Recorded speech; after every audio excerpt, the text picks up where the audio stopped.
So this is Sarah from Crafting and Stamping, and we're going to move on to card 3 for our February online workshop. And this time we're using the Favored Flowers DSP set. Again, free with a £45 purchase during Sale-a-bration. And these are the patterns that you get.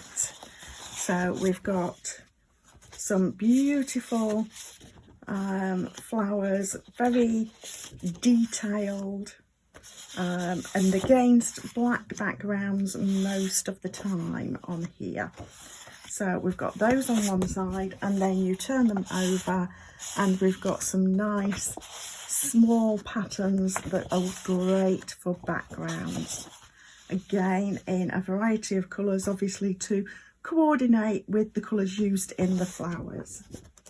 So that's these, and like I say, these are in the Sale-a-bration catalogue, free with a £45 purchase. And the important thing to note is they do actually coordinate with the Fragrant Flowers bundle from the mini catalogue. So that's this set that has got a stamp set and die together. So I haven't actually got the Fragrant Flowers bundle. Maybe I'll get it later. It wasn't top of my list. So I'm actually going to be using it to create a card without this bundle. And of course, that's something that you can do with any of these coordinating products. They're great that you've got the coordination, but you don't have to use them that way. So let's have a little look and get started. Right, so that's our Favored Flowers paper. And we're going to be using the Favored Flowers paper again with the Something Fancy stamp set, or I'm using it, the Something Fancy stamp set. So this is what you would get in your make and take pack. I'm just going to take the insert out and put that aside for the moment.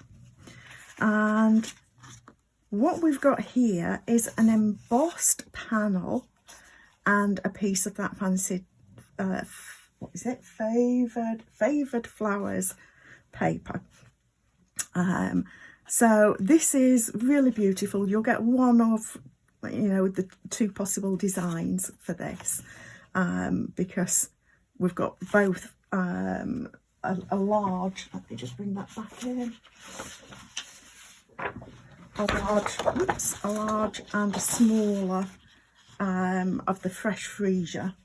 So this is Fresh Freesia card that I've got here in the background, and I'm going to show you how I prepared this, but if you're getting the make and take pack, it will be all done for you. So let me just bring in, here is my base that I'm going to put this on.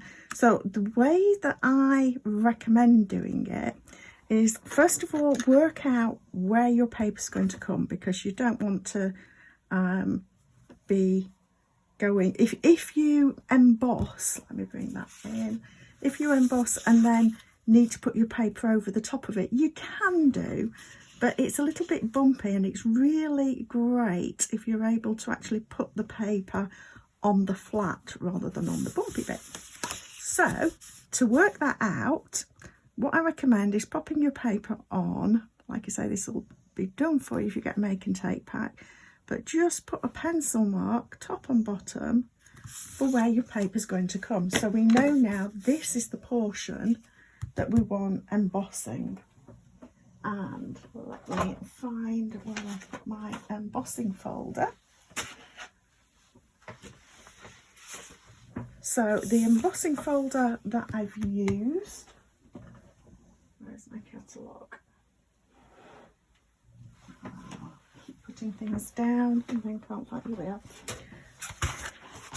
So the embossing folder that I've used is this Pretty Flowers, because I think it goes very well with this paper. So you will need to have a full-size cut and emboss machine to do this. And I've got bug hairs all over this, sorry about that. And what we're going to do is pop this in the embossing folder as far as the pencil mark. So I'll just get that lined up with the pencil mark at either side. I also like to line it up with this guideline that I've got here. And then I'm going to grab my cut and emboss machine. This is probably going to make the thing shake again. We don't need platform 2 when we're embossing. I'm not managing to pick up lots of bits, but we do need both of platform 3. So I'm going to pop this in.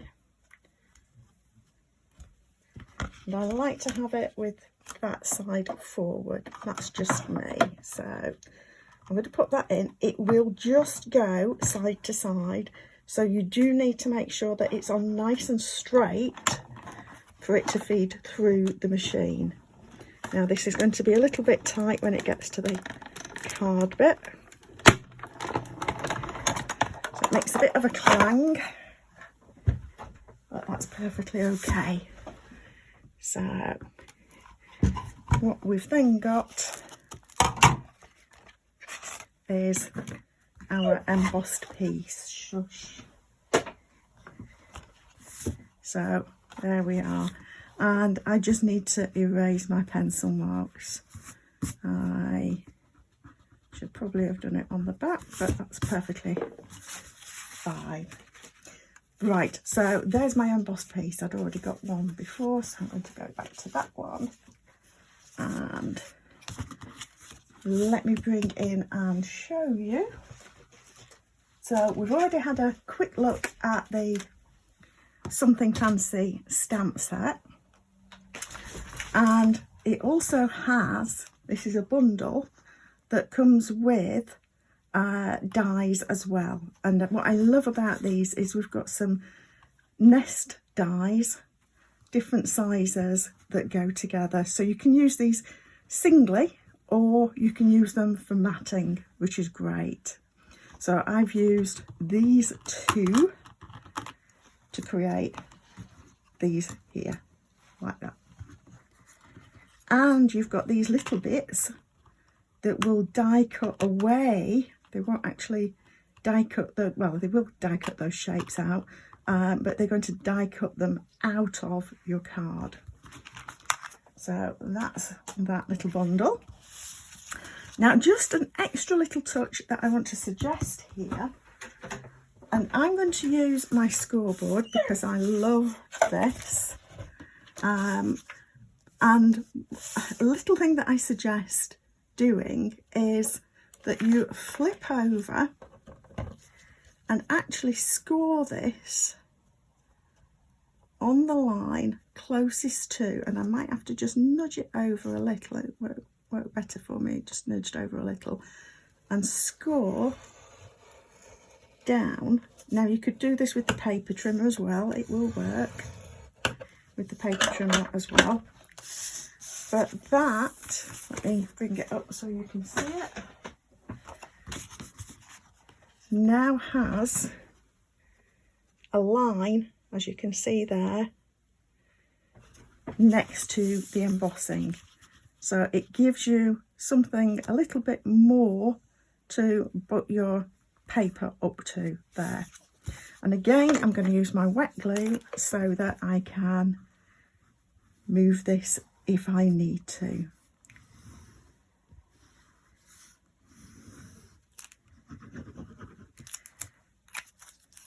So if you have only got the small cut and emboss machine, then you might not be able to do something quite like this, but you could probably do it in a different direction.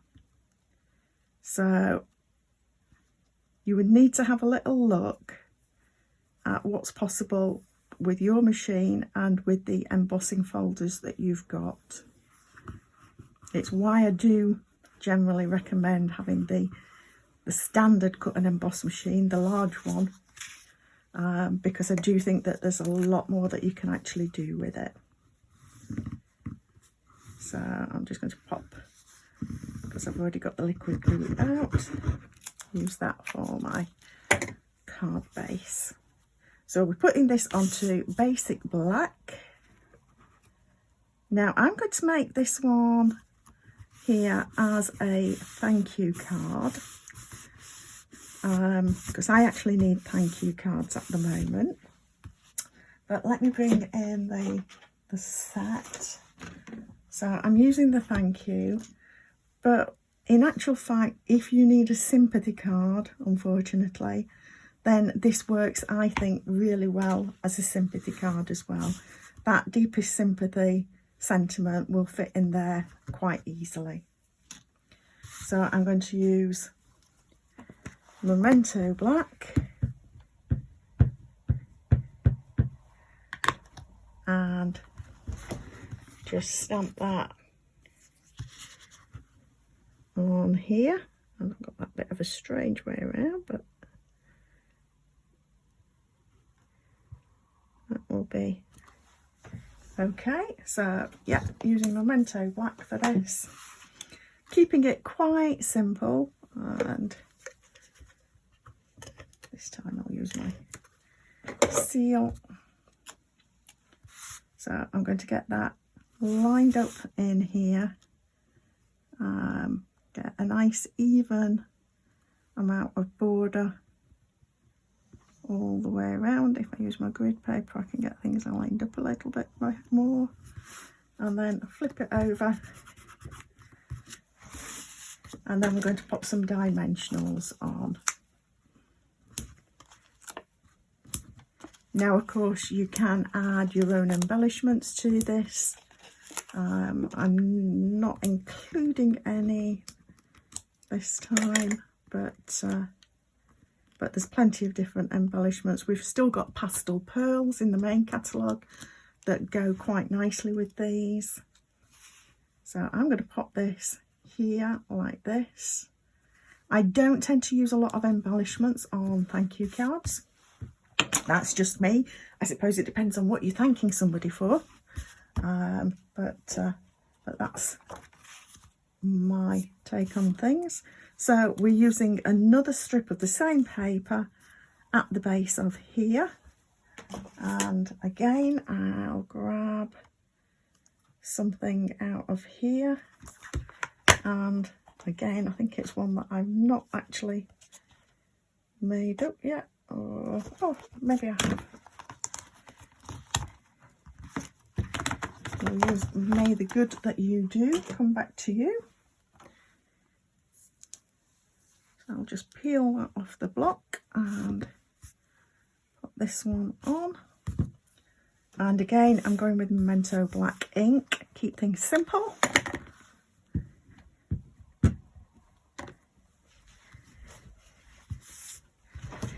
And this time I'm okay to sort of do this in the middle, or around about the middle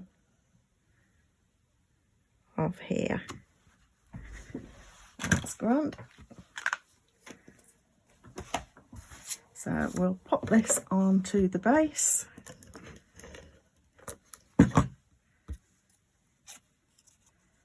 And I think I've actually cut this a tiny bit long. So I'll pop that on and flip it over. You can see I've just got a tiny bit extra there, which I can trim in line with the edge of the card.